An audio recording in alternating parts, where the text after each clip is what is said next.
Y'all, I have been wanting to do a triple P for the longest time. I feel like I haven't done one in like over a month because it wasn't really anything worthy of putting out there until I came across this story right here.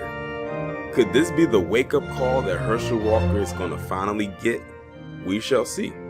Well, in case y'all are unaware, and I wouldn't be surprised if you weren't unless you were living in the state, he plans on running for a U.S. Senate run in Georgia, but that could be halted due to some stuff that they dug up about him in his past. Some things that he's never talked about, apparently, that, is getting unearthed right now, and honestly doesn't even surprise me the least bit. I mean, did he really think that they were not going to do a background check on him? After all, you're running for a public office, so they're going to dig. And you, sir, are still a black man, no matter how many white elbows you rub. They're still going to look at you as just another nigga.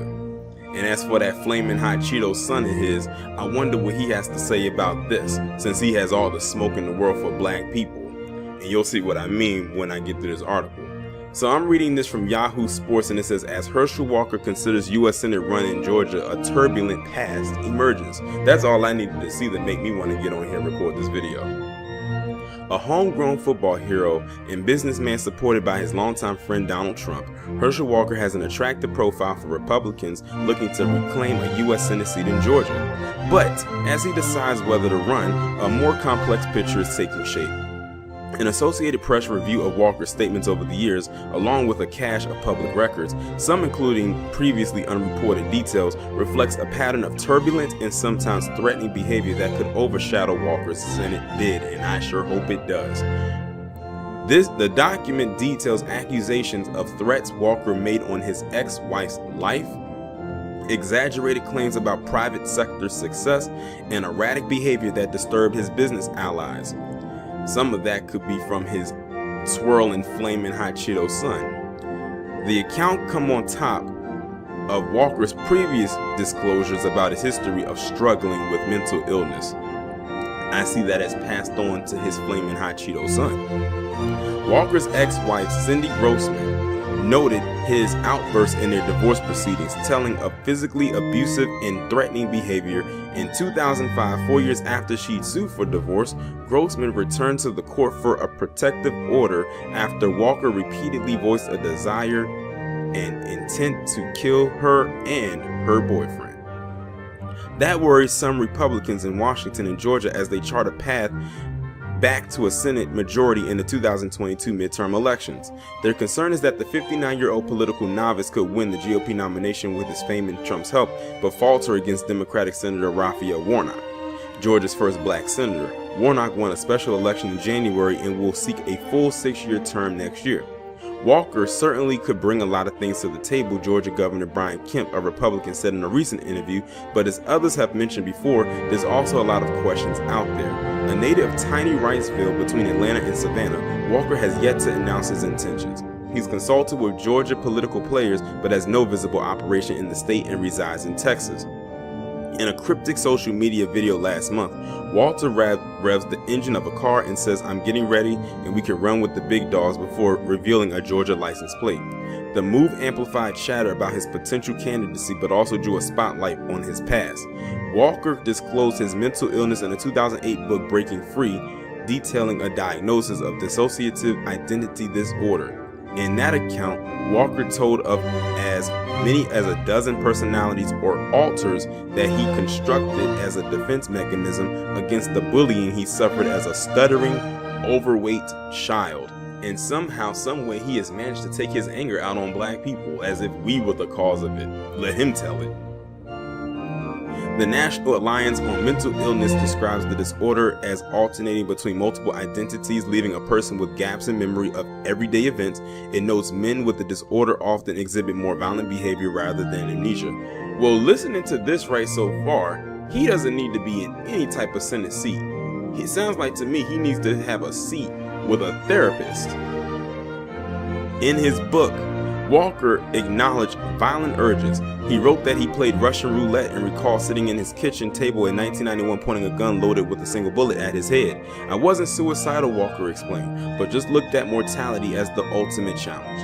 Walker pitched a turnaround story saying he decided in 2001 that it was time to stop running and face some harsh realities. He cited therapy and his Christian faith as influences. His watershed moment, driving his car to confront a man who messed up my schedule and thinking what it'd be like to shoot the man. Walker changed course, he wrote, after seeing a bumper sticker with the message, "Smile, Jesus loves you." Yet Walker's violent behavior continued well after the 2001 revelation in his efforts to get help, according to the court records obtained by the AP. According to previously unreported affidavit from Grossman's sister Maria Tesedos, Walker called looking for his ex-wife while she was out with her new boyfriend. Tesedos took the call and said Walker became very threatening when told of Grossman's whereabouts. In Tesedos' recollection, Walker stated unequivocally that he was going to shoot my sister Cindy and her boyfriend in the head. Walker contacted Tesedos another time, repeated the threats in graphic terms, and according to Grossman's account of the court, Walker confronted her in public later that day. He slowly drove by in his vehicle, pointing his finger at her and traced her with his finger as he drove. In granting a protective order against Walker, a Texas judge stripped Walker's rights to possess a firearm for a time. Walker, contacted through his sister as well as his longtime attorney, did not respond to AP inquiries. Grossman and Tesedos also did not reply to the request for comment. Concerns about Walker's behavior carried into his chicken business. Chicken business. Now known as Renaissance Man Food Services, according to court filings. Walker has said his company employed hundreds of people, included chicken processing plants in Arkansas, and grossed $70 million to $80 million annually in sales. Yet, when Walker applied for a federal paycheck protection program last year, his company reported just 8 employees receiving $182,000 in aid. In a recent court case, Walker indicated the company averaged about $1.5 million in yearly profit from 2008 to 2017. Meanwhile, Walker's business associates testified in the same case that he doesn't own chicken processing plants as he claims. Instead, they described him as a licensing partner who lends his name to the enterprise. Records generated in a 2018 wrongful termination suit the employee ultimately lost depict Walker as a temperamental and unreliable partner. Walker persistently complained that his business partners were trying to cheat him out of money, the documents say, and they indicate he repeatedly fought with his associates over his focus on branching into frozen waffles, which he believed would be a future moneymaker for the company. In a deposition, Walker dismissed his former employer as a puppy. "I'm a big dog," Walker said. "I don't play with puppies."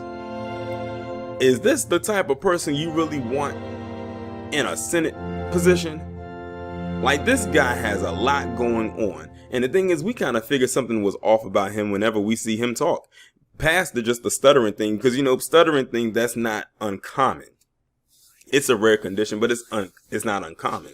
But he got all this other baggage and wants to sit up here and dictate to black people when he has stuff going on with his ex-wife, business deals, and other things.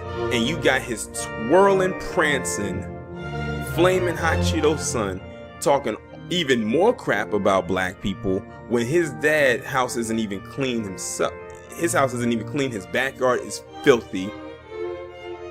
And I bet you there's some stuff that they could dig up about that son of his too. And I'm sure, when he gets his moment, that's going to be the day. But all I'm saying is this: Herschel Walker and his son have no room to talk about black people. Not after reading this. To be honest, they had no room to talk about black people even before reading this. But this adds a hefty cushion of context, and I, for one, am all for it. I hope that this is the beginning of the end for Herschel Walker, because the less we hear about him, the more or less we have to hear, something tells me his son is still going to be out there talking a whole bunch of crap, but he's going to get his one day eventually soon. And hopefully his takedown, no pun intended, considering what is not going to be, is going to be worse than his dad's.